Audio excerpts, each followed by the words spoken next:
certified, but I have a certificate. It says I'm a flight instructor. That's all I know. So flight instructor, and then the double I, like Cicely, and like Jamie, we can also teach instrument pilots. So if you guys move on to your instrument training, we can all help you. But this is for your private pilot. So I got into aviation. I got involved probably when I was 8 or 9. My parents were military brats, so they grew up living on bases, and my dad has his private pilot certificate. So I kind of just grew up around aviation and airplanes. I always went to air shows all the time, so I've always just been around aviation. And my dad would take me flying when I was 8 or 9, just loved it. I did a couple only 8 or 9. Were they really lessons? Probably not, but we'll call them flight lessons. And then I would kind of just go periodically until I went to college. I also went to college, thought I wanted to do something else. I was wrong. It's funny how you circle back to kind of what you were interested in as a kid when you're an adult. And graduated college, got a job in my major, which is communications, because it's very broad, and then didn't like it, so got back into flying, fell in love with it again. Didn't think I was going to go this far, but here I am, and here we are. So, yeah, we're going to do Private Pilot Ground School. I'm going to relate it to a document called the ACS, Airman Certification Standards. This is a document that your check ride is going to be based off of. The examiner cannot deviate from this document. So I highly recommend, if you guys want to pull out your phones and just look up Private Pilot ACS, Alpha Charlie Sierra, and download it. It's free from the FAA. Have it on your phone. Save it to a very good place where you can just easily grab it, because this is what you're going to be tested on. And it has all the standards for all of the maneuvers, plus or minus 100 feet of altitude or whatever it is. It's literally what you're tested on. And that's what we're going to be basing this entire ground school off of, so that we're kind of framing it to help you pass the check ride. And I think that's all I wanted to say about that. Was that included in the email, right? Was it not? I don't think so. I think I was talking about the FAR aim. Yeah. In that that's the one. one. Yeah, but this one is just, if you just Google it, it's probably like the first thing that'll pop up. Could you repeat it? I'm sorry. Yeah, Private Pilot, ACS. It's an acronym, Alpha Charlie Sierra. I'm using the phonetic alphabet if you guys have dove into that yet. But it's also, I don't know, if you guys are using ForeFlight already, it's on ForeFlight too, under documents. And it should also probably be included in your Sporties course as well. When you get onto Sporties with your codes, there is a document library on there. Highly recommend just perusing through it, because if you're gonna go buy textbooks, I'm a textbook person, so if it's I'd rather have a physical copy. But if you're cool with just digital books, Sporties will have all the books that you need digitally for download. So it's kind of free. So you can just, instead of buying the textbook. But isn't all that on the FAA website? A lot of it is, yeah, most of it is. So you can do that too. Cool. So the PAIA thing, that's just the specific code that's in the ACS. That's what we're talking about right now. That's the very first one. So we are operating under a set of regulations called Part 91. And those are just the general operating rules for flying. And then you get your certificate under something called Part 61. So I'm going to use Sandra's book as an example. This is the book I put in the email. This is what you want to grab. Also online, I'm sorry. Also online, on ForeFlight, on Sporties, so you can just have the digital copy of it if that's okay. I say Part 61 is how you get your license, and Part 91 is how you get it taken away. So Part 91 is the rules that you have to abide by. If you break those, it's not like there's CHP up there with you per se, but if you break one of those regulations, that's how you would, in theory, get your license suspended or revoked. And then Part 61 is all of the aeronautical knowledge, all the experience that you're required to complete to get your certificate. So we're going to kind of cover what you need as a pilot, the required documentation, your medical certificate, and then the privileges and limitations that you'll have as a private pilot. And then we'll talk about pretty much the same thing for airplanes, required documentation, all the maintenance that we have to have done and that you have to be familiar with. And then training, just your hours required, aeronautical experience required, like all the maneuvers you're gonna have to go through. And then kind of just like the ground portion. Really what this is helping you with and what Sporties is gonna help you with is pass the oral portion of your check ride, because there's an oral portion and a flight portion of the check ride, the final exam. And then your written test is a 65 multiple choice question. It used to be 60, now it's 65. That changed, I think, this year. And the way it was worded was weird, but I believe 5 of the questions on your test do not count for you or against you. The FAA is just testing out some new material to see how people do. So really only 60 of those questions actually count. But it's 65, so. And they also gave you less time, but it's still plenty of time. I think they give you 2 hours. It's way more than enough when you start diving into it. Any questions so far? This is like drinking from a fire hose, so if you have any questions, please let me know. Feel free to stop me if I say something that you're like, maybe what does that mean? Because, you know, sometimes I might need to elaborate on something. Did you say again what the PAI stands for? So that is a code in the it's a code. ACS. Yeah, it's just like the category. Got it. When you start scrolling through it, this is like one of the very first things you'll see and that you would be asked on the check ride. Okay. So in theory, I think that'll actually be on the next slide. So in theory, here are the pilot documents that you have to have with you when you're flying. And you have to have a government issued ID. So it can't be like a library card, it has to be, you know, driver's license, government issued. Your pilot certificate, which you probably don't have just yet. There is a student pilot certificate that you have to apply for. Your primary CFI will help you with that process. It's on a FAA website. It's super old and it's very slow, but you'll get it done. And then your medical certificate, we'll kind of go into that in the next few slides. But essentially, you have to go to an aviation medical examiner or an airman's medical examiner, an AME. And I do have one I recommend, and she's a woman, so you guys are more comfortable with that. Because you basically are going through like a physical. It's pretty easy. They'll test your vision, they'll test your coordination. There's a drug test involved, but it's generally pretty easy to pass. And then as a student, eventually you're all going to solo.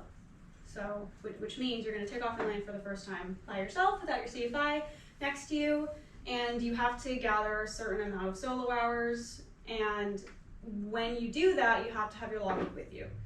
An endorsement is essentially a CFI giving you their blessing, saying like, hey, you're allowed to do these things under these circumstances.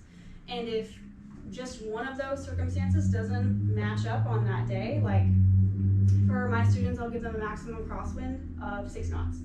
If it's 7 knots, they can't go.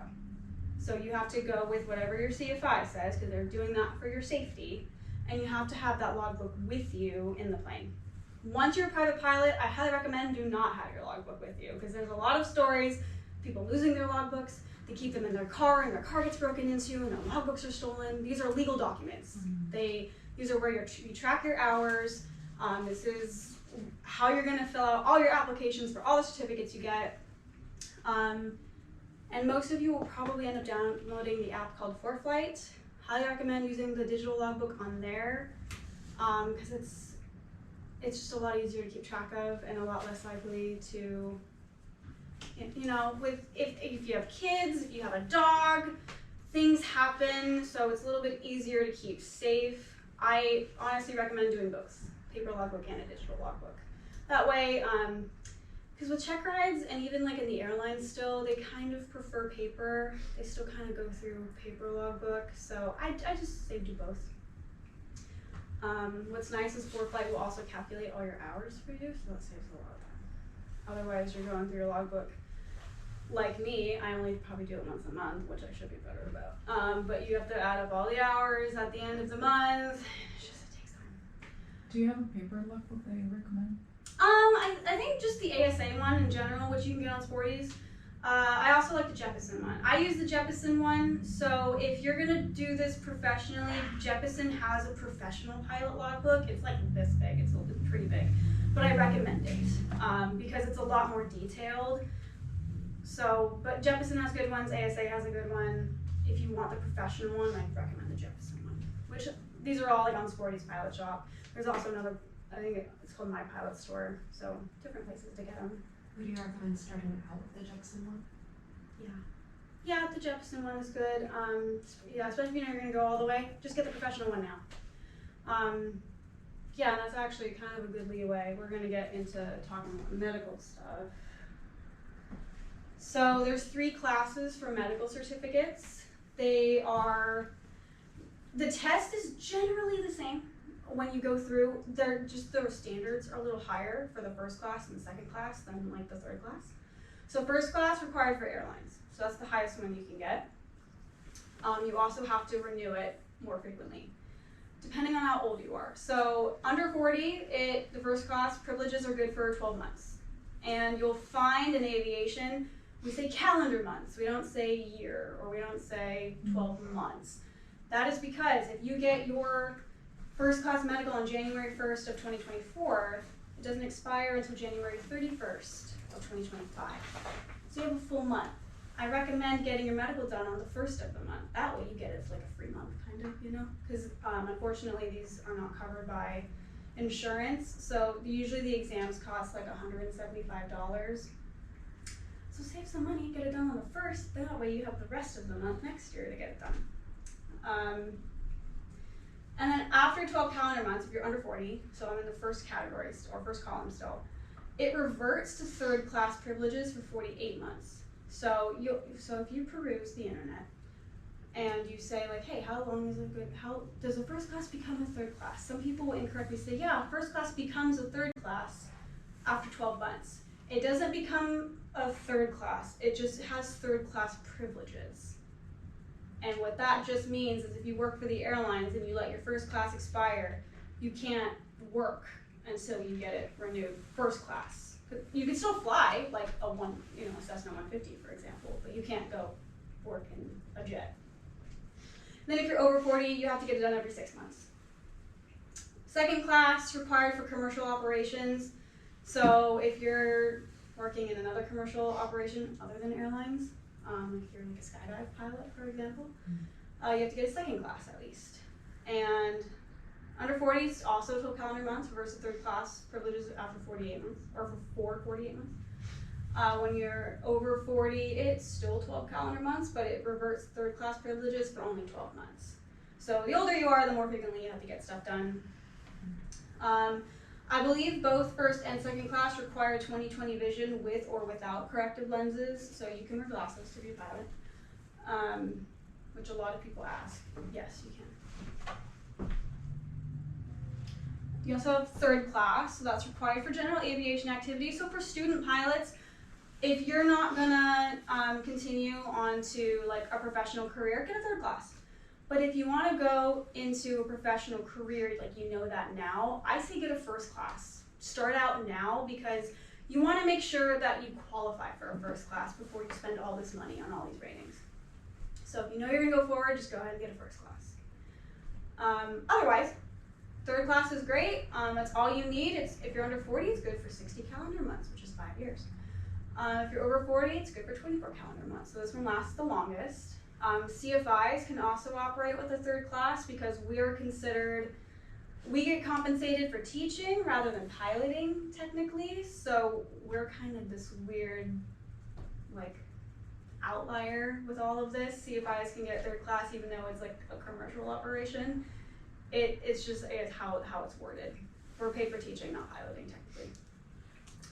And then there's a new thing called basic med. So basic med is, I feel like it's a mystery to a lot of people. It's just another way of being able to fly, but without having an official FAA certificate. It's a lot easier to get. You don't even need to go to like a designated aviation doctor. You can just go to any licensed state physician. You just have to download a checklist off of the FAA website, bring it to that, and go through a different physical, which is a lot easier. You'll hear people joke, do you have a pulse? Great, you're good to go. But so it's just a different way of doing things. You have to get the checklist, do the physical, and then you have to take an online medical course. And then you just have to get your physical done every 4 years and retake the online course every 2 years. CFIs can also operate with basic med, which is kind of crazy. I didn't know that. Yeah, not weird. Okay, are you sure? But so you can't get a basic med unless you had a valid medical certificate after July 14th of 2006, which probably means nothing to you right now because I don't know if any of you have medicals yet. You have an expired one. Okay, so you've got to get your new one. You already have one. Cool. So now you're qualified for basic med, which I tell people this out of just like, hey, if you have a medical certificate, you might as well also get a basic med in case something were to happen. Because if you lose, like let's say you get your medical certificate ever revoked, you won't qualify for basic med later, which means if you don't have a medical, you can't fly. So if you get your medical certificate taken away, but you have a basic med, you can at least still fly, and you can even teach if you want to become a CFI. But you know, you can't do airlines or anything like any other official commercial operations. But if all you want to do is fly, then you should have a basic med too, just as like a backup, just in case. And it's funny, the examiner I was talking about earlier, he's the one that told me that. So he was like, hey, get a basic med just as a backup, just in case something were to happen, because unfortunately, the FAA is working on it, but they're still a very old organization, and there's a lot of things that can disqualify you that you wouldn't even think of, like acne medication. Ask me how I know. So, I didn't lose my medical though. But it can be a big pain in the ass, just to put it frank. So I say that. So you can double dip with so you can double dip with basic med and your medical. That is great. I have a really awesome basic med gal. She's a chiropractor. Oh, that's good to know. She's a chiropractor. She's a woman. She's awesome. She's here in Roseville. And I didn't even know the double dipping thing with basic med. Me neither. And that is good information because it's not very much money to have that back you up with your medical. Yeah, it's just yes. I'm a student right now. I've done like 4 lessons, and I don't currently have a medical. Is that? That's okay. I have one scheduled, You won't. but Okay, it's great. just pilot in command. Perfect. It's just so when you solo, you need it before you Okay. solo. Great question. Yeah. So you just have to get this done before you solo. You have to get your student pilot certificate before you solo. You have to complete a pre-knowledge test before you solo. All of this will be covered by your primary CFI, but this has to be done before you go by yourself. So right now you're fine. Would a primary physician be able to do the basic med? Like It just our says normal state doctor? licensed, so I would assume so. I would download the checklist off if you just Google FAA basic med checklist, you'll find it, and maybe send it or talk to your physician about it and make sure that they're able to do it. Because all it says is state licensed, so I would assume your physician is state licensed, so Yeah. that would be fine. Yeah. Yes. Do you need a first class for your commercial? For your commercial certificate, you just Yeah. need second class. Oh, okay. But if you're doing your ATP, then you need first class. Mhm. So if you know you're gonna go to ATP, might as well just get the first class Yeah. line. No, I was just curious because what the CFI for third class, I was like, wait. Crazy. It's kind Okay, so question, what's ATP? Airline transport pilot. So commercial certificate and ATP are different. So commercial, you can't necessarily go work for the airlines. You need something called an ATP. It's a different grading, different certificate. Jamie would know a little bit more about it. But so if you get your commercial certificate, you can become a CFI, for example. You could do banner towing, you could do crop dusting, you could do aerial photography, aerial survey. There's a whole list of things that you can do. Airline is not one of them. So ATP is something that you need to get at 1,500 hours. And you need to be 21 for a restricted ATP, 23 for a full ATP. I don't know necessarily what the restrictions are if you're 21, but I just know it's not the same level. Does that make sense? Yeah, please. I'm using a whole bunch of acronyms. Yeah. Tell me to explain them. Cool. Okay. Speaking of acronyms, we love acronyms as pilots. So the first one is called aviate. So these are the required maintenance for your airplane to be airworthy. So when you're gonna go pre-flight the plane, you need to make sure. I'll say most of these need to be done. So the first one is ADs, stands for Airworthiness Directives. basically like a recall on a car, very similar concept. They're specific to the model of the aircraft that you're flying, and they're basically just saying like, hey, in this certain model, there's a problem with this very specific component, and it needs to be checked on every so often. It's called a compliance time. A lot of ADs have to be done every 100 hours. So for the Cessna, for example, the seat tracks, so you know if you sit in the plane, you can move your seat back and forth. For whatever reason, the seat tracks, they, the hole that the seat track goes into, it just gets worn really easily. So every 100 hours or every annual, the seat tracks have to be checked for the airworthiness directive to be valid. So that's what an airworthiness directive is. Just think like a car recall.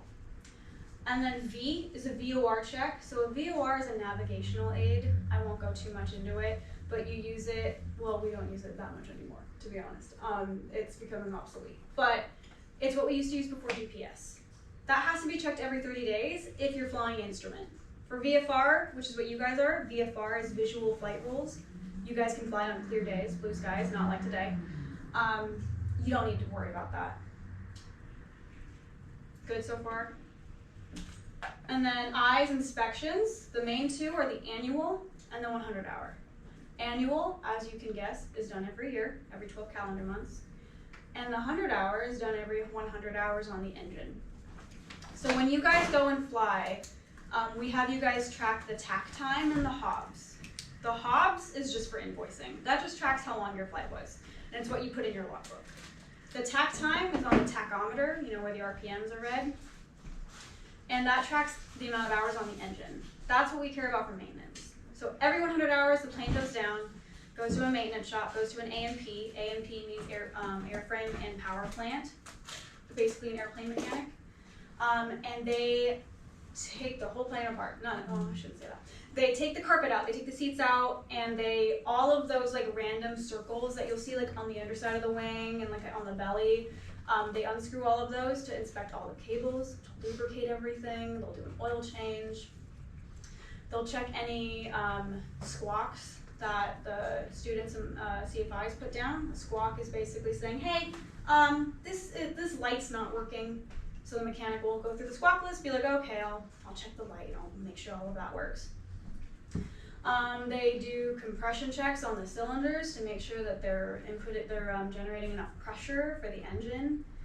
So they basically just take the plane apart and they inspect every aspect of it, and that has to be done every 100 hours and every year. The annual and the 100 hour are basically the same inspection. The difference is who's allowed to sign it off. So an A&P, airframe and power plant mechanic, can sign off on 100 hour. And an A&P with an IA, inspection authorization, can sign off an annual. Most of the time, the same guy who does the 100 hour also does the annual, and he's probably an IA, like our guy. He's an A&P IA. So he just does everything, which is great. You ideally want to kind of stick with one mechanic because then they get really familiar with your airplane and they kind of already know the quirks of it and they can kind of help you out.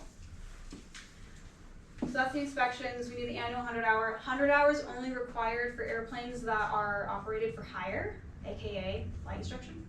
So our planes need them every 100 hours. It just keeps us safer. It makes sure that the plane is getting checked more often than just like a regular plane that someone owns. So if you guys buy a plane one day, you buy a 150, a 172 or whatever, if you're not operating it for hire, you're just operating it for fun, you don't need to do a 100 hour, you just have to do an annual. Annual is required for everyone. Altimeter needs to be, the pitot-static system needs to be checked every 24 calendar months. Again, that's instrument only, so you don't necessarily have to worry about it yet for private pilot. We get it done anyway, because we also do instrument training. So the pitot-static system is just your instruments for it's the system for your altimeter, tells you your altitude. Your vertical speed indicator tells you how much you're climbing or descending, and then your airspeed indicator indicates your airspeed. Transponder every 24 calendar months. That's how ATC sees you. That is required for us as well for VFR and IFR. Has anyone talked to ATC before yet? No lessons? I have. You have? But it was like super silly. Okay. Nothing. Oh, okay. What'd you do? He just was like, "Welcome to the skies," or something Oh, like that. I love that. Something silly. Love that. I think it's funny. So when you It start was like towards the end when they were ending the tower at McClellan. Oh, okay. Oh, yeah. He's super great. Yeah. So sometimes McClellan gets a temporary tower. It's not normally towered. Although I think it's going to become towered. It's supposed to be at some point because they're redoing the whole thing and hoping Yeah. to get a tower. So in the works, but Okay. we'll see how that goes. So we'll get a temporary tower. They're like in a cute little trailer, which is funny. And so sometimes they have that because they get super busy at McClellan with fire season because Cal Fire operates out of there, Coast Guard's out of there. Got a bunch of private jets coming in, so it gets busy. So they bring in a temporary tower. Usually it's like a retired air traffic controller that just wants to do this because he's like bored. And because I don't know if you guys know, but air traffic controllers, they make good money.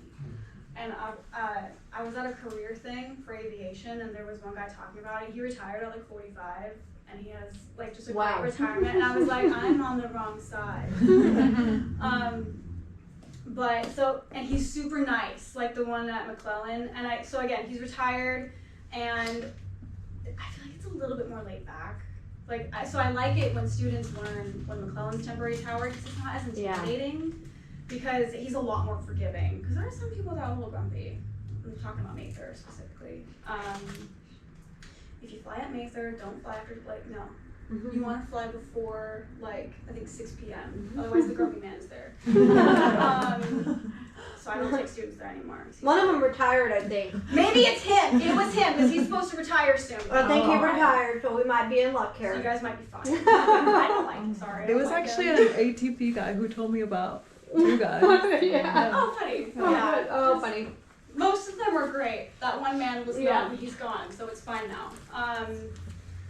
Because with ATC, I'm totally on a tangent, but you have to establish trust with air traffic control because they had to go through extensive training as well, and they had to go through private pilot courses and instrument courses, so they know a good amount. They don't necessarily know as much as like a pilot would, but they know a damn good amount. And their job is to keep everyone safe. And your job is to abide by the regulations and to keep yourself safe and help them keep others safe. So it's super intimidating when you first start talking to air traffic control, but trust me, they're there to help you. And they were also students with their job at one point. So I tell students all the time, when you're flying, always say that you're a student pilot. Whenever you check on with them, because eventually you're gonna learn how to talk to ATC. Always say you're a student pilot. They will slow down. They will be a little bit more patient and forgiving with you. And they'll help you out a little bit more. They'll be a little bit more detailed in their calls. And honestly, when I got my private pilot certificate, I still said I was a student pilot for a while. I was just like, I'm a student pilot. And they were like, okay. And I was like, they don't know. They don't know. How are they going to know? So, use it to your advantage. I would say don't do it I shouldn't do it now. But when you have a hard day sometimes, you just they talk really fast sometimes. ELT, emergency locator transmitter. So that has to be checked every 12 calendar months. And what that is, and this is going to sound dark, but if the plane were to crash, that is set to go off when the airplane pulls a certain amount of G's.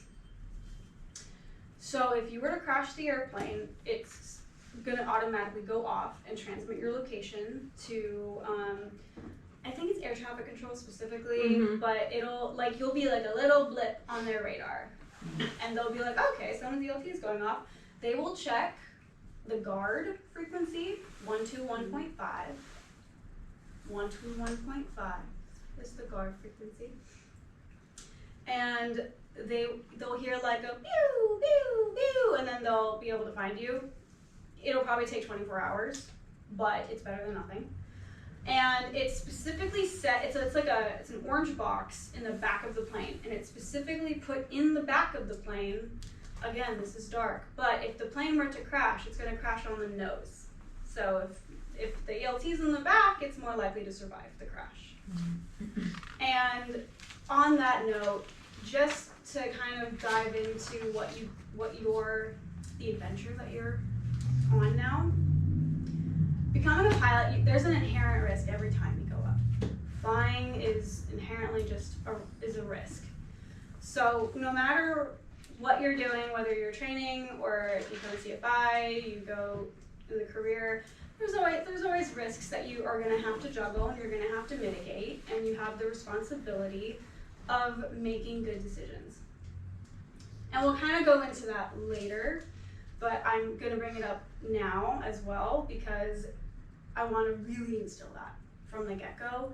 Like, this is not piano lessons, this is not horseback riding, this is not like, it's a hobby, but it's not a hobby that you can just do every once in a while and then jump back in and, you know, not practice at home. This is something that needs to be taken seriously and approached with respect, because one day you're going to be flying with a loved one or with, you know, with a friend, and now their life is in your hands, and your life is always in your hands. So when you're flying with your CFI, your life is in your hands, their life is in your hands, and then vice versa. My life is also, or your life is also in my hands, and my own life's in my hands. So, you know, we work together, but this is not something to take lightly. And we emphasize how fun it is. We emphasize the great community that surrounds you when you get involved. But ultimately, like, you have to be responsible. You have to have self-awareness. You need to be accountable for your actions and for your behavior, and for your attitude towards flying. And unfortunately, you will come across other pilots that you're like, how the hell did you get your certificate with the way you're acting? Yeah. And although it's like she said, it is a risk, but there are so many things you can do to have less risk. You can make it pretty darn safe at the end if you, obviously there's external factors, but you can make it pretty safe if you do take it seriously, if you do continue to practice that craft and just become a better, safer pilot and always keep learning. For sure. Yeah, always learn. You Yeah. should always be learning. Like, you're gonna get your private pilot certificate. It's called a license to learn. It's the whole point, because, you know, this is the first certificate that you need to get before you pursue anything else. But even as a CFI, like, I'm always learning. My students are always teaching me. You guys ask great questions where I'm like, damn, I wish I thought of that. But I'm always learning. Jamie's always learning. No matter what level you're at, there's always something to learn. No one is above anybody. I don't care how many hours you have. We're all susceptible to hazardous attitudes, putting ourselves in danger, making stupid choices. So 10,000 hours or 10 hours. And just because the person you're flying with, once you get your license stuff, has X amount of hours, doesn't mean that they're going to be necessarily better than you because of that. I had a friend that died. He had 15,000 hours, and he didn't need to. So you just never want to get comfortable, and you always want to. A lot of people do. They get to a certain level and then they get cocky and comfortable. Like, I got this, but I've never been like that. And everybody here, Girls with the Fly, has never been like that. And you should never get to that point, because people do. They do. You know, you get good at something, and then you're like, then you think that there's nothing more to learn, and you get an ego about you, and that's why you gotta always bring yourself down to life on that. That makes us feel better. I know. Like, we're on a dark topic. I have to bring it up. I have to tell you, because I don't want you to get into this and be like, flying is like all sunshine and rainbows. And like, it's definitely not. There's a whole YouTube channel about it. AOPA crash analysis videos. It's dark, but you learn a lot. And it's very objective the way they present it. So AOPA, Aircraft Owners and Pilots Association, highly recommend using their resources. They have a great website with a lot of articles. So AOPA crash analysis. If you look that up on YouTube, they have a whole series of just going through, unfortunate accidents that didn't need to happen. They're very objective about it. We never blame. That's another thing. Part of the culture with pilots, you never blame anyone. If, someone died, it's horrible and it's a tragic accident that happened. You never say, oh, well, I would have never done that, or, well, that person's stupid. Like, they shouldn't have gone up that day. Unless they ran out of gas, then we can blame them. No, I'm just joking. I'm joking. Like, come not on. funny. Not funny. But it's true though. It's I think there's just a whole culture about it, and you'll there's even like a poem about it where it's saying, like, a little piece of us all go with every pilot that dies in an accident, because we're all susceptible to this. What, you know, you guys are probably in the safest position that you're ever gonna be today, moving forward. As a student, you're flying with a CFI. You guys are learning by the book. You're learning all of the techniques, and obviously you're gonna be a little bit more paranoid, and we want you to be more paranoid. Yeah, you always want to stay paranoid. Yeah, a we little want you bit. to make those conservative decisions. You might be like, I'm just being stupid, but I just don't think I should go today.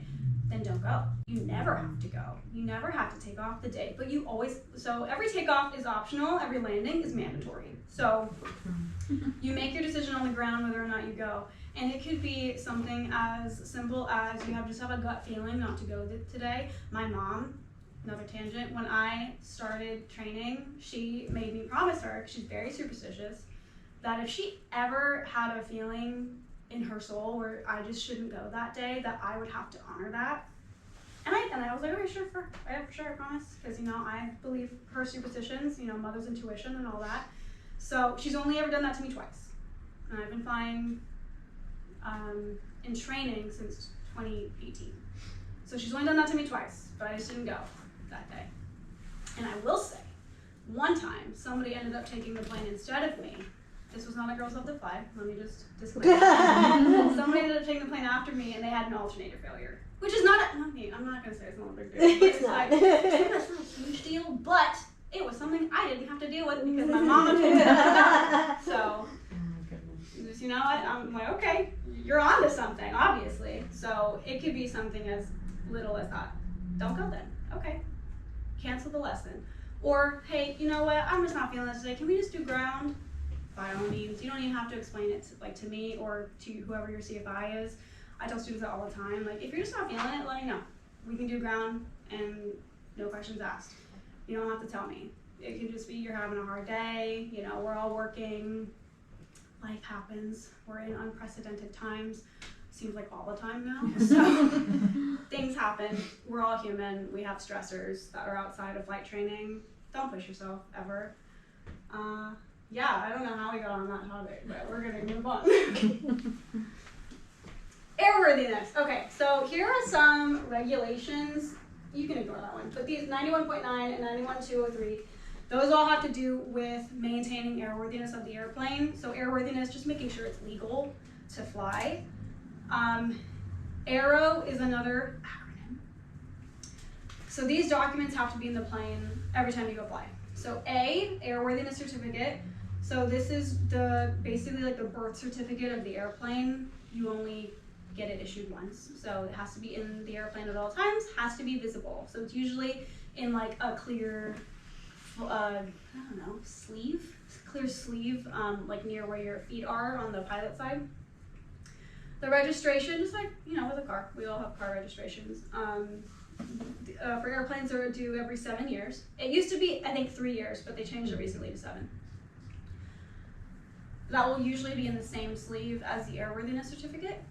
And then you have to have the operating manual. So you'll hear us say POH. POH means pilot operating handbook, or AFM, airplane flying manual. Either or, pretty much the same thing. That is just the book that comes with the airplane saying, like, here's all the limitations of the airplane, here's all the airspeeds you need to be flying at for certain operations, here's how you do performance calculations specific to this airplane. And then weight and balance. Weight and balance is super important. Can't fly over a certain weight, can't fly outside of the envelope is what we call it.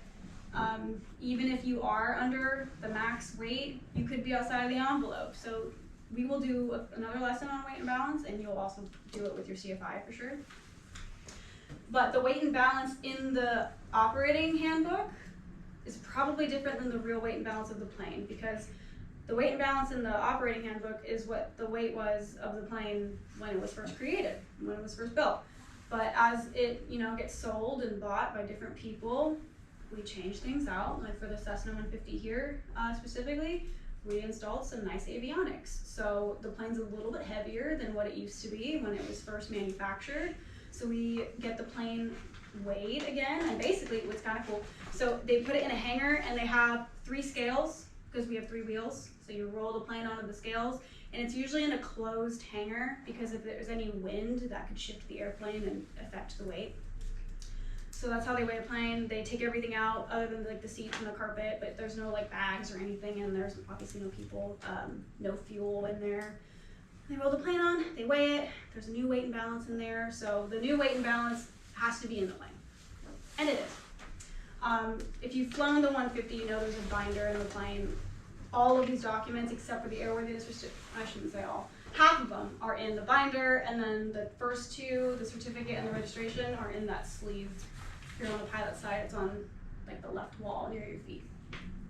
I've seen arrows spell with like. There's another R sometimes. Yeah, so there's another R. It's not really relevant for you guys, but the other R is radio operator's permit. You need that if you're going international, or you need that if you're like in an airliner. So that's the other R. You guys don't need one unless you're planning to take the plane to Mexico. You know, then probably let someone know. That's just the definition of airworthiness. Basically, the aircraft has to conform to its approved design. So we're not doing aerobatics in the 150. You know, we're not going to do like barrel rolls and stuff. And it has to be in condition for safe operation. So we need to perform the required maintenance, all the oil changes. And we'll go into a little bit of maintenance we're allowed to do as pilots. So there's Part 43 under the Code of Federal Regulations called preventive maintenance that pilots are allowed to do. If you can do it with your car, you can most likely do it on an airplane. And I'm saying that as someone who does not know how to do anything with my car, so I shouldn't be doing anything with the plane. But legally, I could if I wanted to. You can do oil changes on your own plane, so you guys are, going to buy your own plane one day. You can do your own oil changes, save some money. You can replace and clean spark plugs, replace seat belts, kind of like all the fluids you're allowed to replace. You can change your tires. Again, if you could do it with your car, you could probably do it in the plane. But I'm not mechanically inclined, so I won't be doing any of that. And then more regulations, 91205. You're gonna hear this a lot. It's called tomato flames. Sounds weird, it is weird. I'll do it this way. I did that way too big. I'm going over here, but it's actually one word.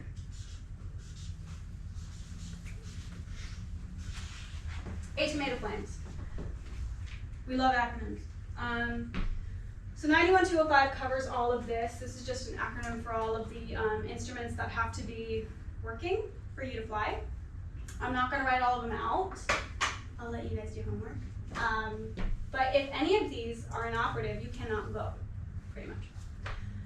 But if there's something that's not required, let's say if you're flying in the daytime and one of the position lights on the wingtips is not working, you can still go, as long as it's daytime. But there are 2 things you have to do to keep the plane airworthy with the inoperative equipment. First thing is you have to disconnect it. So usually what that is, you just keep the switch off and placard the switch in op. So when I say placard, that could be, if you get a label printer, you type in op on it, print it out, put it over the instrument or on the switch. That counts, that's good. In the newer airplanes, there's a circuit breaker for everything that's electric. You can just pull out the circuit breaker, placard it, put an op sticker on it, we're good to go. You can also remove it, which we're not allowed to do that as pilots. A mechanic would have to do that, and that would also change the weight and balance, so then you gotta get a new weight and balance. So I would say don't do that. Other things that are related specifically to Girls Love to Fly is squawk it. So there's a squawk sheet in the binder, and it literally says squawk sheet on it. And you just write the right position light is in op. And then you put your name and the date. And then take a picture of it, send it to Jamie. She'll send it to the mechanic. That way the mechanic knows for the next 100 hour, or if he needs to go out there, set some time to fix it, he knows. And then it has to be in the maintenance logs.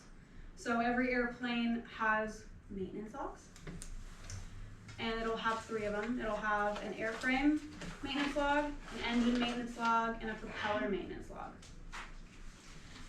if anything is placarded and up and disconnected, you need to put that in the log, and you can put it in there. You just put what's in op, what's been disconnected, and then your name and your certificate number.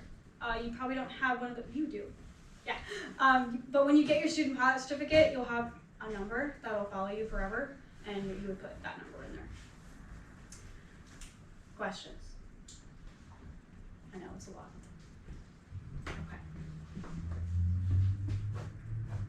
Okay, pilot training. Here's what you all are going to do when you get more involved in your training. So you only need 40 hours to be a private pilot, which is crazy. The national average is about 70 hours. But I tell everybody, don't compare your hours to others. And if you find yourself doing that, then don't. Or you tell me, and then I'll tell you not to do that anymore. Everybody learns at their own pace. Everybody learns differently. Everybody's got different things in their lives going on. So I say this, and I'm like pre-scolding you to not do it, because it really, I feel like it sets people back a lot. If you compare your hours to others, like, well, Jimmy soloed at 10 hours. I don't care what Jimmy did. That's Jimmy's problem. That's like Jimmy's life.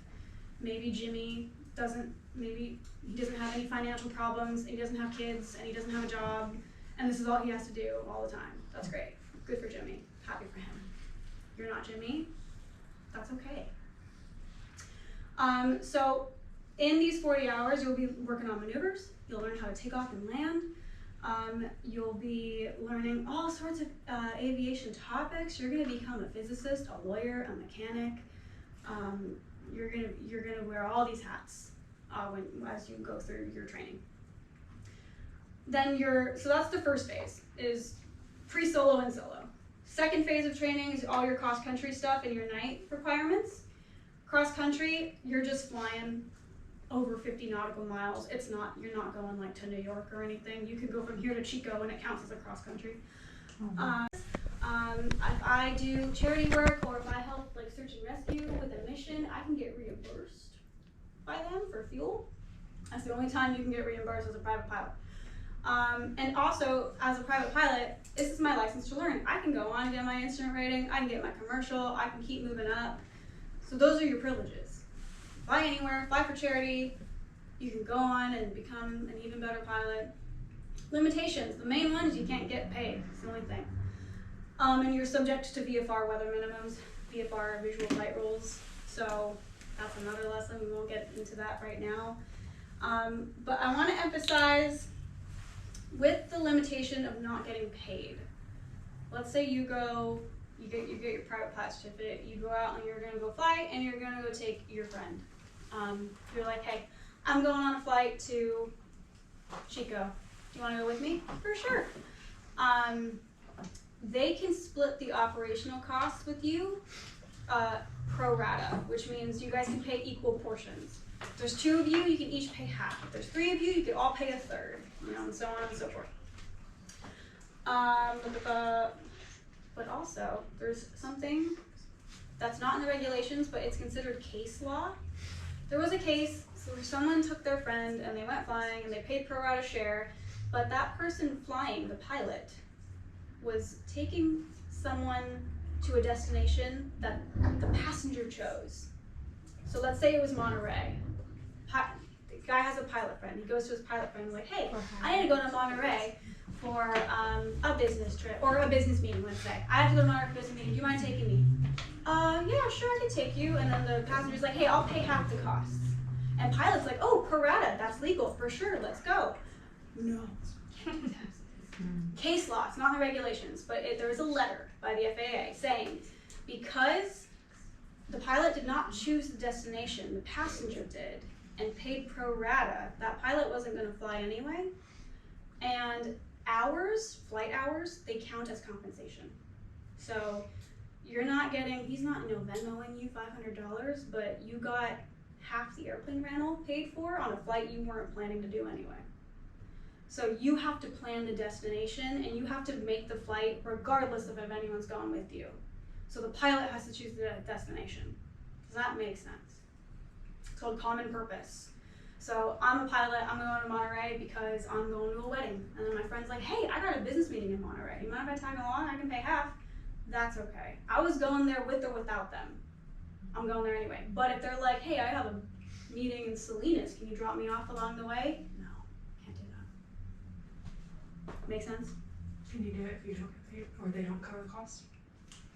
So let's say you're gonna take someone, but you weren't planning on going anyway. Right, like they just ask like, hey, can you take me to Monterey? But they don't cover any of the costs, like you're paying for everything yourself. If you're paying all of it yourself, then I would say yes, you can, because yes, you're getting the hours, but you're paying for the hours. So that's fine, but they can't pay anything. And you know, friends are gonna be like, well, I'll just spend with you. Who's gonna know? Well, I guess no one would know technically, but you can't do that. You can't do it. Are they? Is the FAA gonna check your Venmo? Probably not, but Until they do. until.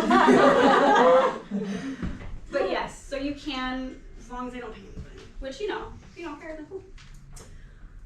Okay. More acronyms. PAVE and I'm safe. How are we on time? I'm going on a lot of tangents. 45 minutes. We have 45 minutes? Mhm. Oh, perfect. Okay, then we're good. I'll Okay. sneak past you. Yeah. Sorry. Okay. The ACS code PAIIA for pre-flighting. So PAVE. So your aeronautical decision making. Aeronautical decision making is ADM for short. Is a systematic approach that you take. You take the circumstances you're given and you make a choice based on those circumstances. It's just a systematic approach to doing that. So all of your decisions would start on the ground. Your decision to fly starts here.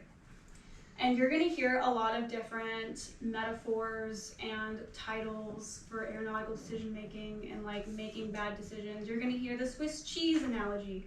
You're gonna hear, it's called the bad decision chain, whatever you wanna call it. There's essentially a series of events that happen based on your decisions. If you make one bad decision and you go fly anyway and you end up being fine, you think you can do that again, and then you think you can do that again and again, and then make more bad decisions. Eventually it all catches up, and then you end up being an NTSB report. Do you guys know what NTSB is? National Transportation Safety Board, yeah. So they're in charge of inspecting all transportation-related accidents, whether it's like a train even. But we think of them more so often because it's for airplanes. So every time there's a crash, NTSB goes and investigates. And if it's like a big enough deal, they'll continue investigating. If they're like, no, this is more of a local problem, then they'll pass it off to the FAA. But I say you'll become an NTSB report because if you make bad decisions, and because, oh, well, that was fine last time, I flew into a cloud, so I should be fine this time. It all catches up, and something bad happens to you or to someone that you're flying with, and then you're under investigation, if you're even alive still. Again, I know we're getting dark, but like I have to do it. So, bad decision chain, every bad decision eventually makes a chain. The Swiss cheese analogy thing, Swiss cheese has holes in it. So if you get like a layer of Swiss cheese and then you put another layer on top of it, odds are you're probably gonna block the holes a bit, because like the holes are in different places. But you keep stacking the layer of Swiss cheese, eventually there's gonna be a hole that goes through all of them. That's kind of the analogy. I don't know if that would actually happen. I've never tested it myself with Swiss cheese, but I'm sure someone did. Whatever it is, it all catches up. That's just what I'm emphasizing. That's why I talked about AOPA crash analysis. Those people are the ones that made bad decisions over and over and over again, and they were fine until they weren't. So we use PAVE as a pre-flight checklist to kind of just as like an overall general view of like, hey, how am I feeling today? How's the weather? How's the plane? What's the environment like? So the first P, or the first letter is P, stands for pilot. That's you. You're gonna go from pilot, and then you're gonna go to the I'm safe checklist. How am I feeling? Am I under the weather? Allergies are horrible. I canceled a flight yesterday because I was having bad allergies. Medication. Am I on any new medication that's making me drowsy? Or am I on a non-FAA approved medication? That's online. You need to look at a list. For the medication, it takes 5 times the half-life of the medicine to be out of your system. So the half-life is usually published on the medication, but if it's not, like let's say, I don't know, Dayquil, I think you take every 4 hours. 4 hours is the half-life. It's actually good in your system for 8 hours. But they tell you to take it 4 hours because they don't want you to notice like, hey, I'm starting to feel bad again. So they're like, okay, we'll take it every 4 hours. Don't wait 8 hours, just take it every 4 hours because they don't want you to think that it's not working. So if Dayquil makes you drowsy, which I don't think it does, but let's just say it does, you need to wait 4 times the half-life, or sorry, 5 times the half-life for it to be out of your system. So 5 times 4 is 20, so Dayquil takes 20 hours to actually completely get out of your system. So whatever medication you're taking, like, I think when you get your wisdom teeth out, I think they prescribe Vicodin sometimes. Is that, I don't know. Probably. Something like that. Can't fly on Vicodin. So, and I don't know how long it's good for. I don't know what the half-life is, but if you're gonna take it, if you get your wisdom teeth out, I only know this because I got mine taken out 2 years ago. And I didn't take it because flying. 5 times the half-life. How's your stress levels? Everybody's going through something at some point. So if you're feeling higher stress than normal, don't go flying. Like, flying is great, it's therapeutic, it's liberating, I agree. But it can be very stressful, very fast if something goes wrong. Are you capable of handling those stressors? If you're kind of hesitating, then don't go. Alcohol. You're gonna hear a lot, 8 hours bottle to throttle. Get rid of that out of your mind, don't listen to that, that's wrong. The regulation, I was just looking at this with you, I think it's 9117. I think so. Maybe write that down because I'll forget it. 91.17 is alcohol and drugs.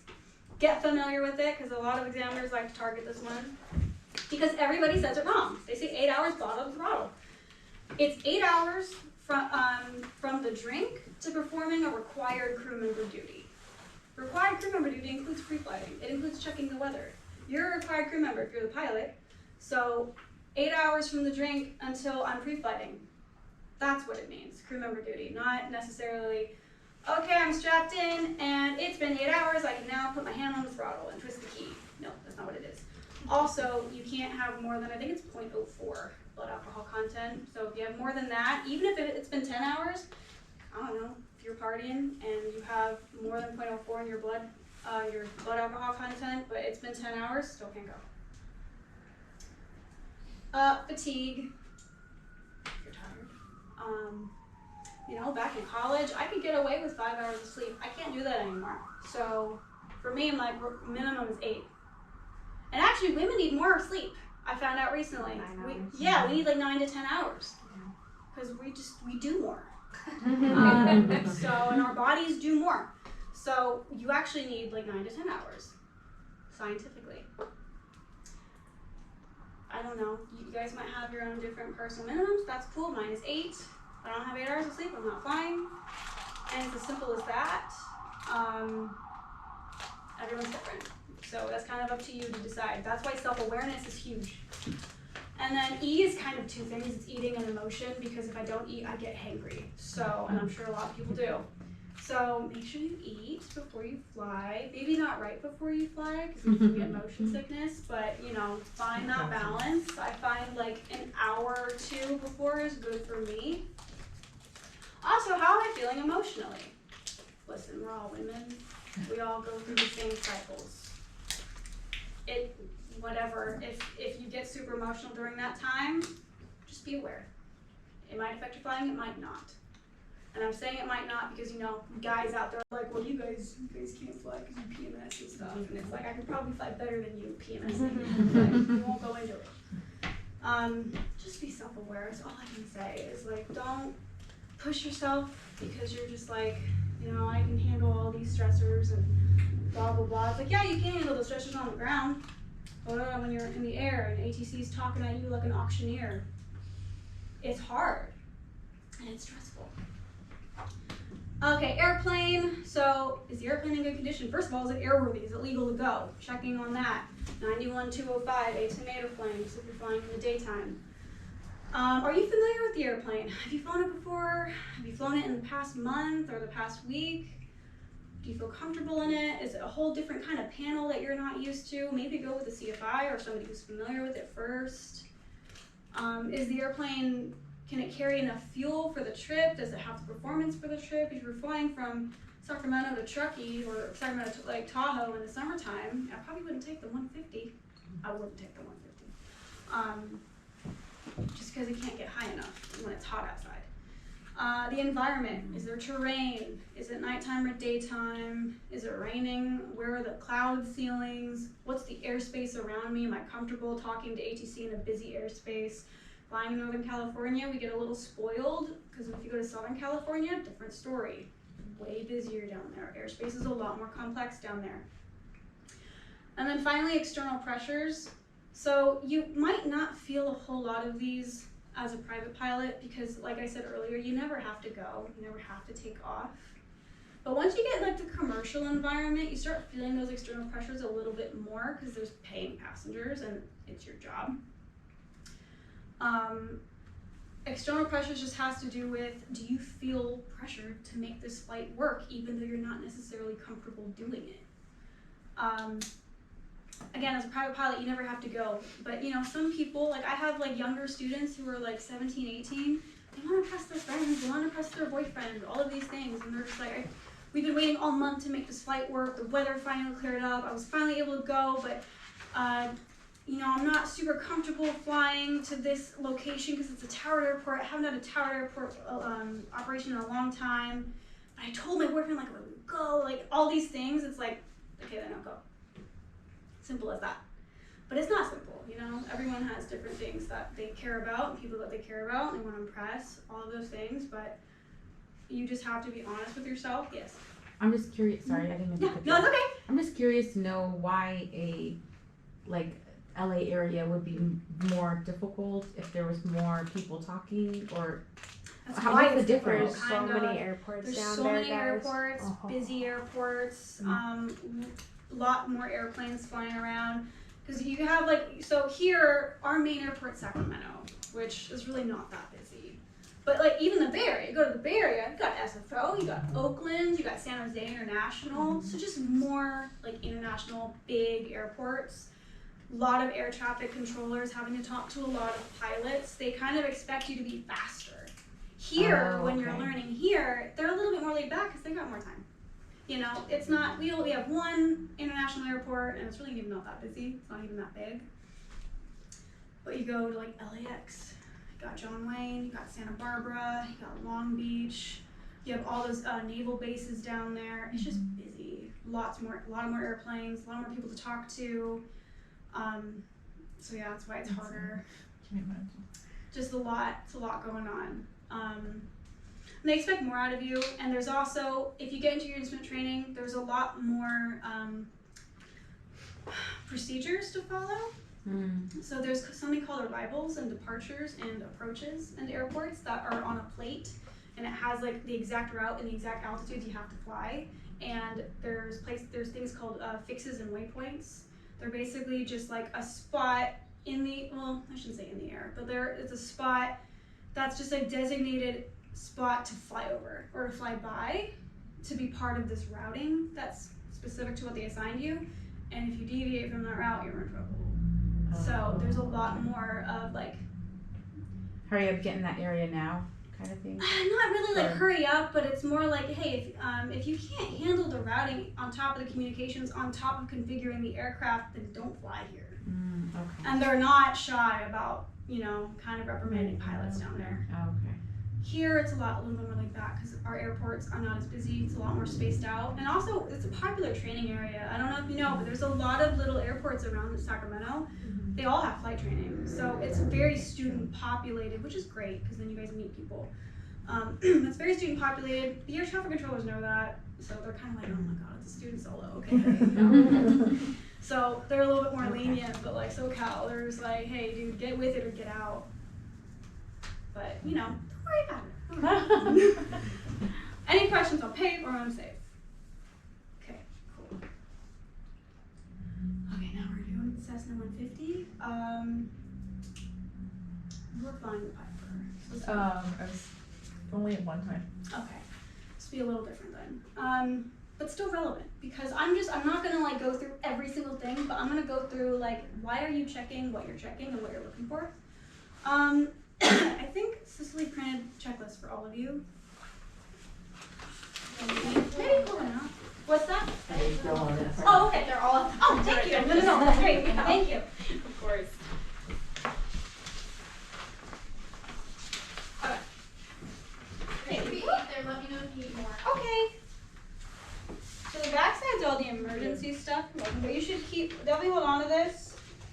Because if you're flying the 150, this is literally the checklist what you'll be using to perform all of the maneuvers, all the, oh, thank you. So I'm gonna get rid of that then. Here's the cockpit. So we're kind of gonna do something called chair flying, just a little bit. Chair flying just means kind of what it sounds like. You sit in a chair, or anywhere, whatever. Sit somewhere quiet, have a picture of the cockpit in front of you, and go through the checklist, and like pretend to touch things. You're like, okay, so I should be pretending one. This can save you so much money and so much time if you practice at home and then you go to your lesson and you impress your CFI with like kind of knowing what you're doing with that checklist. Seriously, like I can't emphasize chair flying enough. It's so, I hated it. I didn't even ever want to do it when I was training. I wish that I had pushed myself to do it a little bit more. It ends up saving you so much time and Yeah. money because, so like, for example, when I was flying, I worked 2 jobs to afford flight training because it's expensive. And I could only fly once a week to start out. So I chair flew like a mad woman. But it's because going in the plane only once a week, I have to refamiliarize myself with the cockpit every time. I have to get re-comfortable. That takes like 30 to 45 minutes. That's a lot of money. And you know, the flight's only like an hour and a half, so that's another 45 minutes that I actually learned something and 45 minutes where I'm catching up again. So I would chair fly all the time. I'd have a picture of the cockpit and I'd have the checklist and I would just like pretend to touch things. And that way, when I got back in the plane in real life, I already knew where everything was. I knew what the procedures were. I didn't have to waste 30 to 45 minutes of my time paying the CFI, paying for the plane, of getting re-familiar with it. So I know it sounds silly and it kind of like sounds weird to do in theory, but when you do it enough and you find like you're just like kind of flowing through the checklist, you kind of start memorizing the items. Save so much time, so much money, it all adds up. Like this is probably the #1 money saving technique for flight training. It's not renting the cheaper aircraft, it's chair flying everything. And so when you I'm trying to find the checklist on here. When you start getting into maneuvers with your CFI, usually what I'll do is with my students is I already have like a worksheet that I have them fill out like for every maneuver. They take it home with them. They know exactly the RPM setting to use, the flap setting to use, the airspeeds to be at for every maneuver so they can chair fly it. And then when we get in the plane, they just do it. They already know how to do it. They already have the muscle memory behind everything. I don't have to walk them through it again because, you know, like obviously I get paid by the hour, so it's like for sure more money for me. But that's not what it's about. I want you guys to succeed and progress and to move on and to be comfortable and be confident. So doing the chair flying at home ensures that you build those habits. And learning that panel and knowing like the whole instrument, I mean obviously it's a little bit more in advance, but knowing what you're looking at, because I have students that get in the plane and I'm like, okay, you know, let's tell me what everything is. It's like altimeter, airspeed indicator, like so if you learn those things, like there's a picture of it right there, you know, and then when you go in, you can be more smooth with your I'll email this picture to you guys. And That'd be I have awesome. a picture of the Piper cockpit if you want that one, if you don't have one. Oh, I only did the Piper one time. I'm gonna. Oh, okay. I misunderstood. Yeah. Sorry. I'm doing the checklist. Okay. So what I'm looking at more specifically is going to be like the startup checklist. So okay, so here's the start checklist. We're all looking at the start checklist. It says start on the top. So seat track back and lock. So you're in your seat. You can move back and forth. Once you set it, you kind of do like a little butt wiggle to make sure it doesn't slide. Remember the AD I was talking about? Yeah. Sometimes those seats slide without you wanting them to in very inconvenient situations. Ask me how I know. I already had actually a funny story. Let the door open on me. See? Yeah. And it's on the checklist, so I'm just saying. Avionics are off, so a lot of airplanes will have like a one switch that turns off all the avionics, and so you would check that switch. In this plane, you have to turn them on individually, so it's gonna be off. Carb heat is off, so here's the carb heat, right here, it's that lever. To be off, it has to be pushed in. If you want to turn it on, you pull it up. It should be off. What the carb heat does is it introduces hot air into the engine. If you try to start the engine with hot air going in there, it's not gonna not gonna like you. It's probably not gonna start. Or if it's gonna start, it's gonna make a lot of noises that you don't want to hear. So it needs to be off, so pushed in. And then the beacon needs to be on. Oh, it's not great. The beacon is this light right here. So it is on right now. And it says on and off on the bottom, so you can kind of tell when the switches are on or off. Is the word beacon on there or no? It's BCN. Beacon. Is it on there though? Like on the On here? Mhm. Yeah, it just Okay, is BCN though. Oh, BCN. So Okay. beacon on the checklist, BCN on the panel. Kind of just depends on the plane. Some planes they actually say beacon. Mixture full rich. Mixture is the red knob. I want to say it's always red in every piston aircraft. Full rich is all the way in. If you pull it out, it's called leaning. So in is rich, out is lean. That's the gas. That controls how much fuel goes into the engine. You need fuel and air for the engine to work. And Cessnas are very forgiving in terms of like how much you lean it and how much air is going into it. We teach how to lean properly because it's better on the engine. It saves fuel and it gives you better RPMs. So we'll kind of go through the leaning process a little bit later. But full rich, mixtures in, throttle slight. So you see there's like a base where the throttle is. Throttle slight usually means about 1/4 of an inch in. So like I'll put my hand on the throttle with my finger all the way out. And I'll kind of leave like a 1/4 inch of space between like my fingertip and the base, and then I'll push it all the way in until my finger touches the base. That's slight. Prime it, okay. No, can you really see it? There's a little knob right here. If you look. So yeah, you're gonna clear the area. Master on. Master's a red switch over here. You can't see it, but it's a red toggle switch, or what's it called? I forget. Never mind. It's a red switch.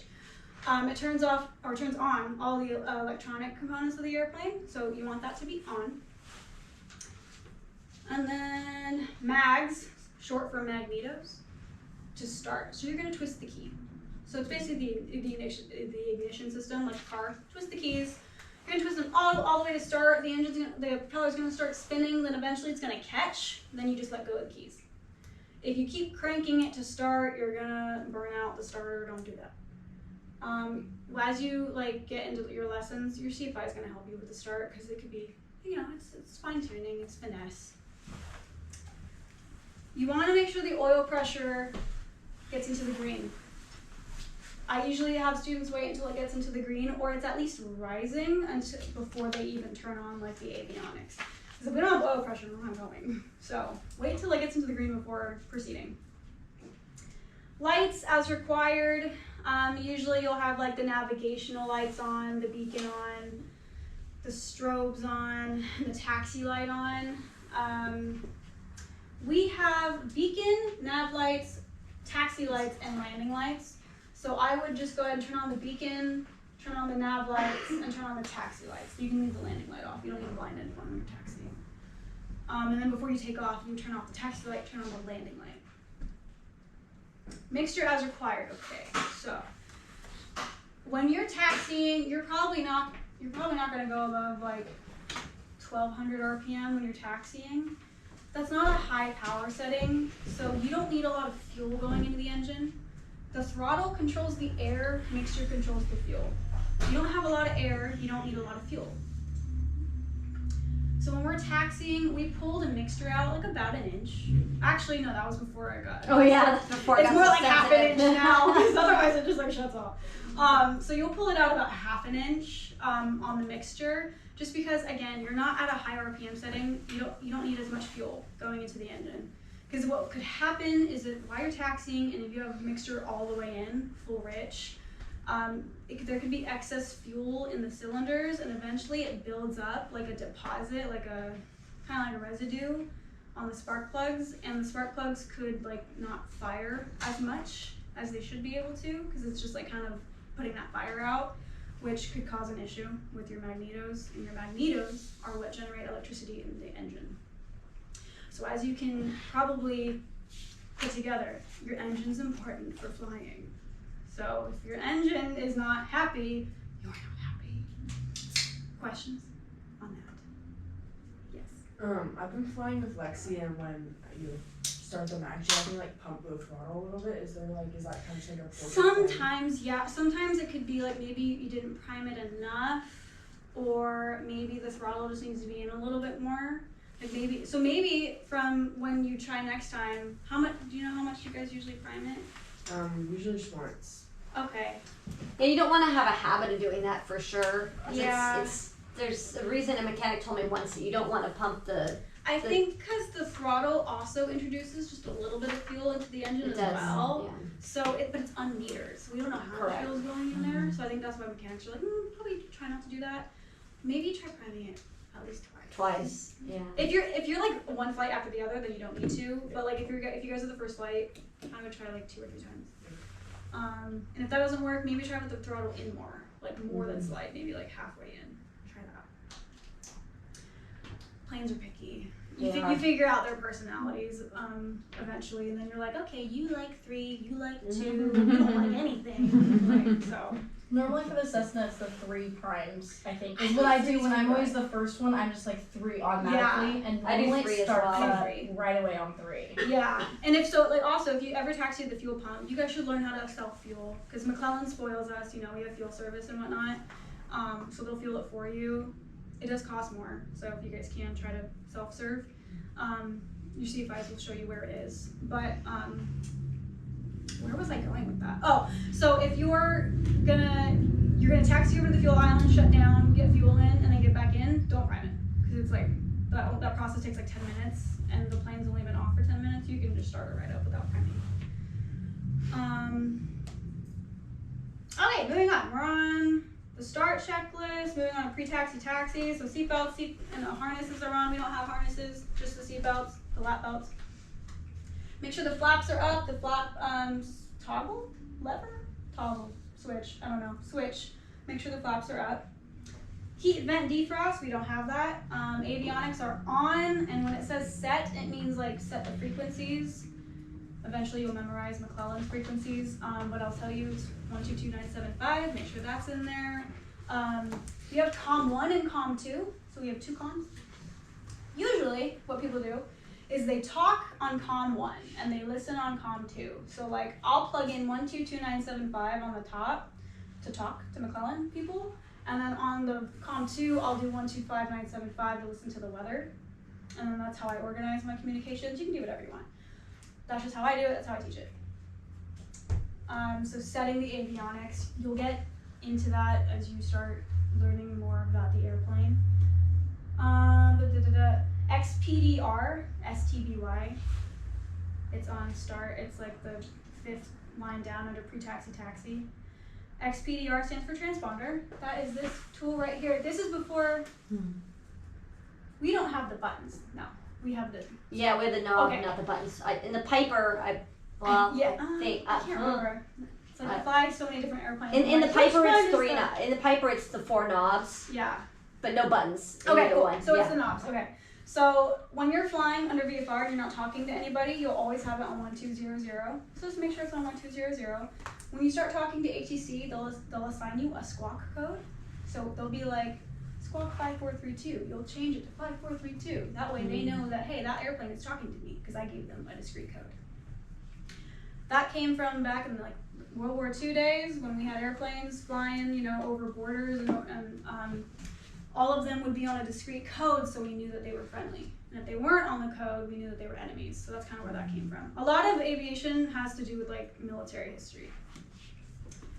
So Yes. 1200. 1200 is VFR. So you'll be squawking that all the time, pretty much. Okay. Unless you talk with ATC and they give you something else. So when it's on 1200, other planes can. Yeah, they can still see you. ATC can still see you, but they know that you're not talking to them specifically. Got it. But if you're squawking, they're like, oh yeah, you and me are talking. Okay, cool. Yeah, so you'll have it on 1200, and when you're taxiing, you can have it to on or standby. I'm not gonna go into like, I do on. I won't go too much into like why. Standby's kind of an old thing. It was before ADSB, so it's like, standby or on is fine.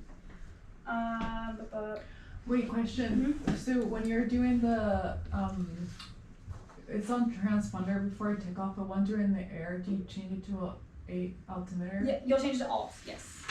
Is that to change the frequency or? So what on and alt does, so on lets people see you on the ground, and like on ForeFlight, have you noticed when people are taxiing, they're like brown arrows instead of blue? I haven't seen that. Look at ForeFlight next time you're flying or when you're taxiing. So when you have an on, airplanes can still see you, but they know that you're taxiing. They know you're not in the air. So it just differentiates between am I on the ground or am I in the air. So when you turn it to alt, now airplanes can see you. Oh, they know you're in the air because you're a blue arrow now instead of a brown one. Got it. And it might not seem like a big deal, but when I think about it, I think of like if there's like a student following the pattern and they think an aircraft is coming right at them because like they're squawking, they're on alt instead of on, but they're actually just taxiing, and the student's like, oh my god, someone's just flying right at me. It's like, nope, sorry, they're on, they're taxiing, like you're fine. So I try to think of like the student pilots who are soloing, to not freak them out. Good? Cool.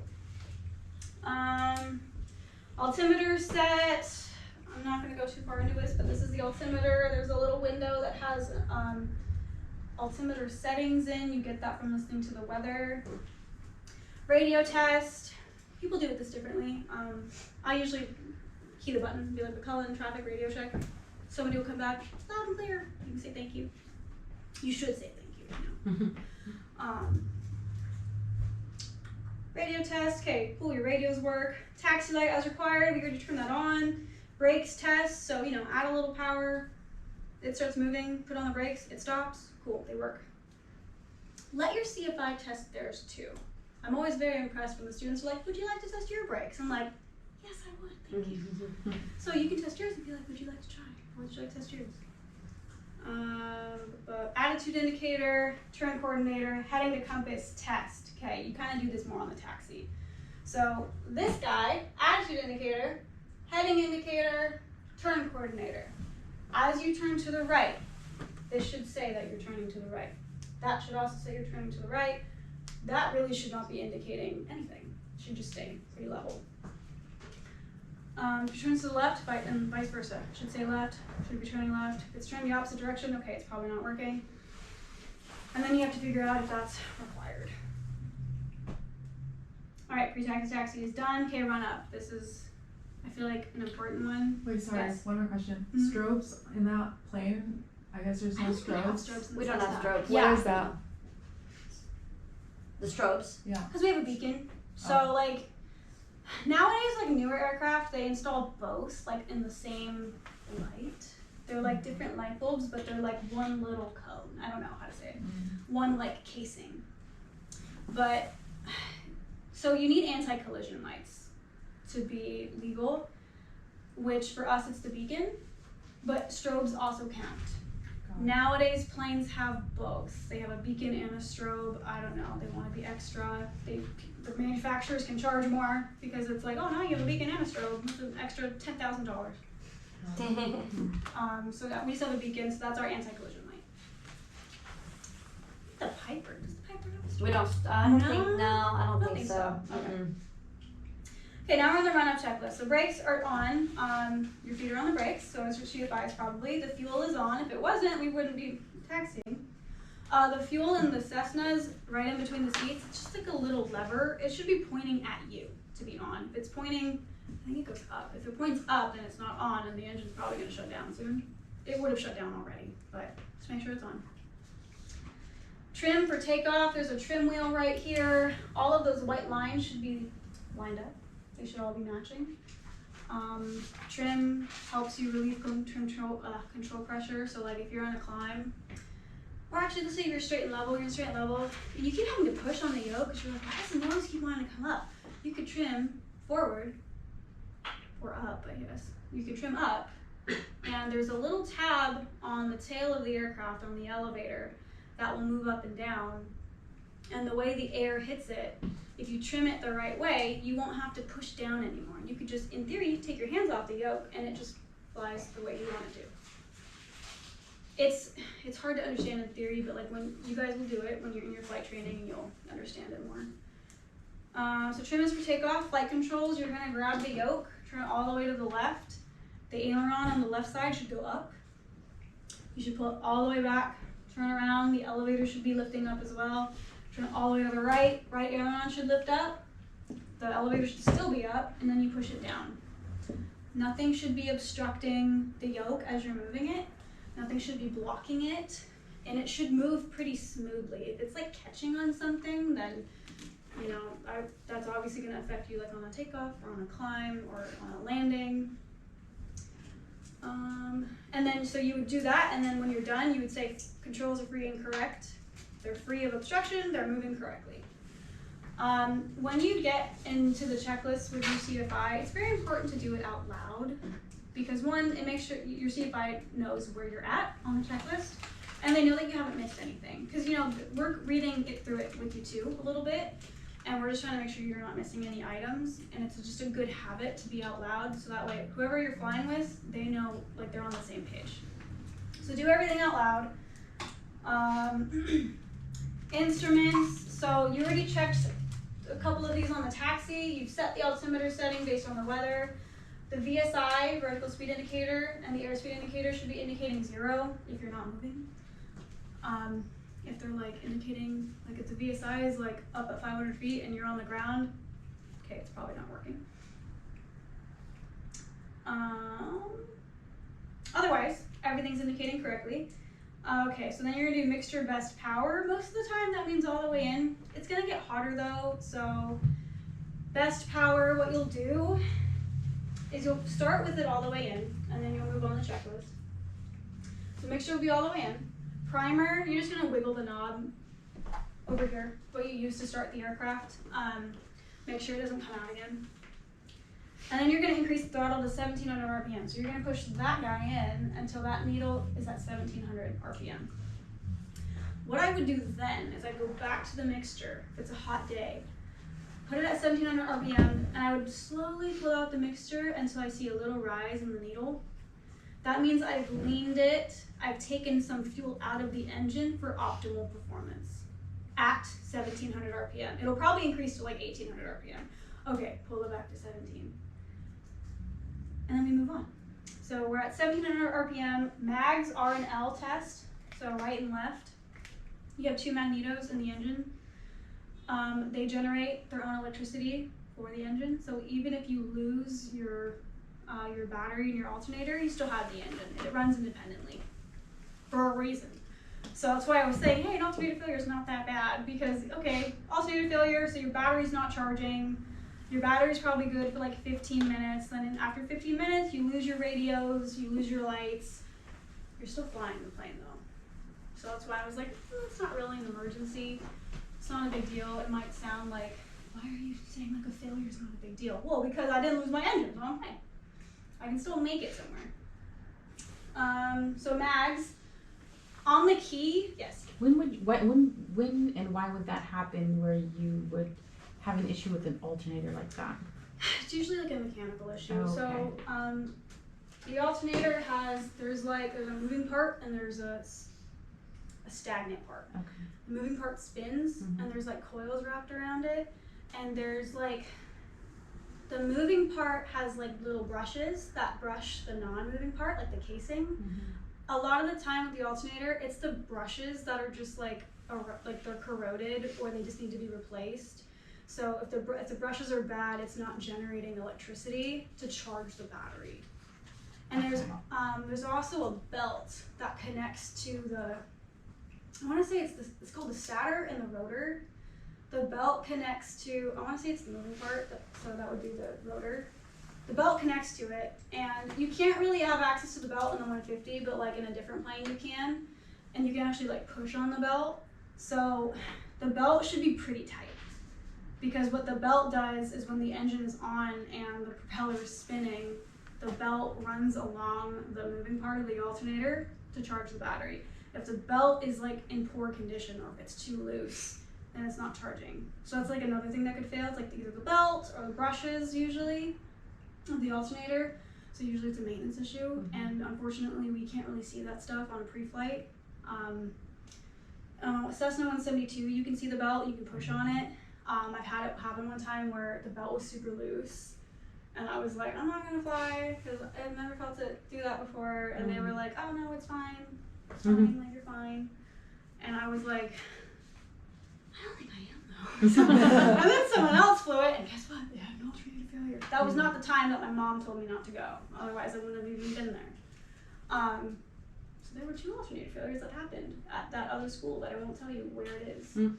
But if you ask me personally, I will. I'll tell you. I don't want to talk bad about anybody, but. And sometimes it just happens. I had it happen to me once in my airplane.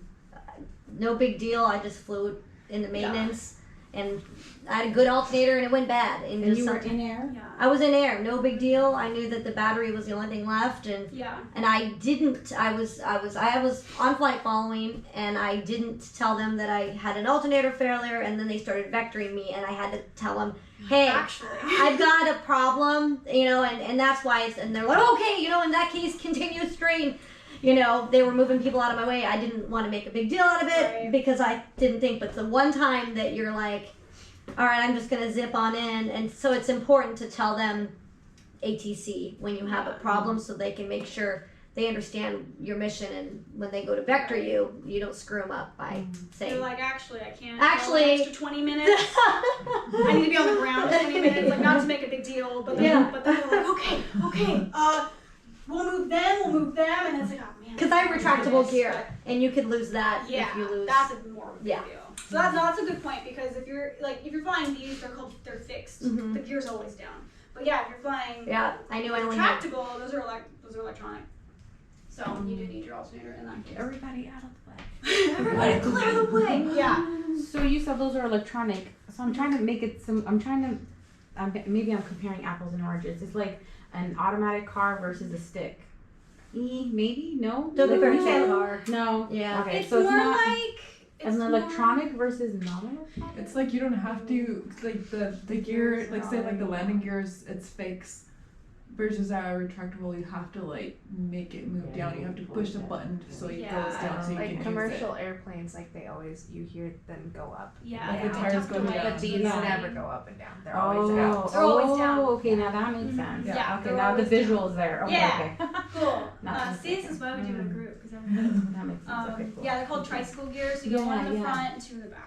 Okay. You'll see other ones where it's 2 in the front and 1 in the back. Those are tail draggers. Those are fun. So with these ones, the tires are like Always down. there. Always so down, Yeah. So Yeah. an electrical failure, you don't lose your gear. You're fine. You'll Okay. lose your flaps. Not a big deal. You can land without flaps. Okay. Just go to like a longer runway. Whereas That's McClellan, you can't get any longer. Okay. It's reassuring though. Yeah, for sure. They'll have other things to worry about and not the tires per se. Yeah, it's one less thing for you to juggle and to worry about. Okay, cool. Eventually, if you decide to fly other aircraft, they're called complex and retractable gears. So then you have, you get to fly faster because then your gear are up. They're not, causing all that drag. But then you got to worry about like, okay, an alternator failure is a little bit more of a big deal now, because they don't have gear. FYI, 5:55. Just so you know, time. Okay. I know we're gonna fix that clock. I was looking up. I'm like, oh wow, the battery is dead in the clock. That's really not helping her. But failure. Yeah, we're almost done. So so carb heat test. So carb heat, remember, it's that thing when you pull it out, you're turning it on, introducing hot air into the engine. You should see a drop in RPM. If you don't, then the carb heat's not working. I personally would not go, because we turn the carb heat on when we're landing, because it prevents the engine from developing ice. And you might not think, oh well, we're in Sacramento, it's not icing. Icing can happen in 90-degree weather if it's humid enough. So it can generate icing really quickly because you're at a low RPM setting. You're in a descent. You're getting a lot of air into the engine, and it goes through a little tube called a venturi. As it goes through that tube, the fluid, the fuel, and the air mixture, it speeds up. Pressure decreases, temperature decreases. It could decrease as much as 70 degrees Fahrenheit. So even if it's at 90 degrees Fahrenheit, 70 degrees Fahrenheit, or minus 70, that's 20 degrees, that's below freezing level. So you can get ice in your engine. So I probably wouldn't go if the carb wasn't working. Vacuum system, this gauge right here should be between 4 and 5. The vacuum system goes to your attitude indicator and your heading indicator. And then amps and volts, there's an ammeter right here. Just make sure that the battery is charging. The little needle should be on the 0 or a little bit past the 0, just to be indicating, yes, your alternator is indeed charging the battery. It is worth noting though, if you're below 1,000 RPM, the needle will probably be in the negative because if you're not running it fast enough for the alternator to actually be charging, that's normal. But if you're at 1700, it should be charging. Oil pressure, oil temperature, both should be in the green. And then idle, check closed, pull the throttle all the way out. Engine should idle, usually below 1,000, but it shouldn't shut off. So then you're good, put it back to 1,000. Throttle friction, this little wheel right here tightens the friction around the throttle. So like if you're pushing it in and out and it's really hard, you can loosen it a little bit. Or you can tighten it if it's like too loose. Makes sense? Okay, so really quick, I'm gonna walk through like the last few items of the run up. Here's how I would call it out. I'd be like, okay, 1700 RPM, mag check. Okay, we'll go to the right mag. There's a drop with intolerances, back to both. Go to the left mag, there's a drop with intolerances, back to both. Shouldn't drop more than 150 RPM. There shouldn't be more than like a 75 RPM difference between the two. Carb heat, pull that out. There's a drop in RPM, push carb heat back in. Vacuum is between 4 and 5. We're charging on the ammeter, oil pressure, oil temperature in the green, oil check closed. Engine doesn't die, back to 1,000. That's how I would do it. And that's how you should chair fly it. Yeah, and you're not even in the air yet. Think how much information that was, you know, and that's why chair flying is so important. So we'll end on those ones. I think I had like just some review questions. I get it, you guys have to go. If anyone has to go, feel free, because we're pretty much out of time. But if you would like to review, if you guys like want to raise your hand or you want to discuss, what do you as a student pilot on a solo have to have with you at all times when you're flying? The logbook Your logbook, yeah. Mm-hmm. With what in? with your endorsement. Yes. Yep, logbook with your endorsements. What else? Your ID. ID, Student pilot certificate. student pilot certificate, Your one more thing. medical. Medical. certificate. Great job, everyone. What are the different medical classes? 1, 2, and 3. 3, and then basic. And then there's Yeah, And then credit. yeah. All right, what maintenance is required for our airplane specifically? Annual and 100. Yes, love it. Great. What documents must always be on the plane? Your worthiness certificate. Registration. The Yup. op, the manual operation. And Did someone say the other a one? way to balance. Yes. Can you as a pilot do an oil change? Yes. Can you change a tire? No. Yes. And if you come across an item that's inoperative, like a light, what are the necessary steps you have to take? Squabble. Squawk. But then you put a little Post-it. Mm-hmm. Yep. Placard it. INOP. INOP. Inoperative. Yep. And then what else can you do? Maintenance log. Right. Privileges and limitations you have as a private pilot. What can you do? Fly passengers. Yep. fly anywhere, fly for charity. Yep. Be reimbursed by government or Search and rescue. search and rescue. Yep. What can't you do? Charge. Don't take pay. Yes. Can't Well, take let's no Be money. higher. Yep. In some weather conditions you can't fly. Yes. Thank you. What does PAVE mean? Pilot, Pilots. airplane, environment, and external pressures. Yeah. Yeah. And I forgot to mention the V. It's like it doesn't start with a V. It's environment. I don't know. Someone was just like trying to make it work, I guess. So it's environment. What are we looking for on a carb heat check? And then RPMs they're doing. Mm-hmm. Yep. Do we remember why? The air is Because it's introducing heat to the engine. Yes. Heat into the engine. Hot air is less dense, therefore the engine doesn't perform as well. So like on a hot day, the airplanes don't climb as well. You know, you need more RPMs for a certain speed than you usually would like on a cold day. Hot air, the air molecules, they're a lot more far apart.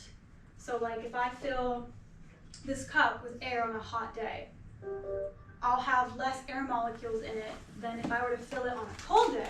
I would have more air molecules, even though it's the same size. Makes sense. Okay. Great job. You all passed. I think that was it. Any questions on anything? What do you say the vacuum does? The vacuum system is for your attitude indicator and your heading indicator. So basically the vacuum is sucking air from those instruments and they're causing these like little discs inside to spin. They're called gyros. And they need to be spinning for this, for those instruments to be working. Oh my god. Wow. But they went offline. So the gyros need to be spinning in order for those instruments to be working. So the vacuum system is measured in inches of mercury, and it should be between 4 and 5 for those instruments to work. I wasn't sure if you meant like aviate for the airworthiness directives are checked based on a Compliance time. Because it just depends on what it is. So like most ADs, you check them like every 100 hours, but sometimes there'll be one for like a propeller, and it's like you don't have to comply with the airworthiness directive until you do a prop overhaul. Yeah. So it's not really like a time. It's just like, hey, whenever you replace the propeller, make sure you do this. So quick question, lessons 1 and 2, where can we find those answers besides today's lesson? But do you think we can find them all from the book we purchased? Probably mostly, I based them on the presentation, so Okay. I'll send you guys a presentation, Oh, so okay. if there's like no I took answers. pictures throughout it. Perfect, yeah, no, I'll send it to you Okay, too, and then, I emailed everyone before this, so you have my email. So And homework, sporties, or anything you wanted to do? we'll Yeah. start your sporties if you haven't, I know you're already on there.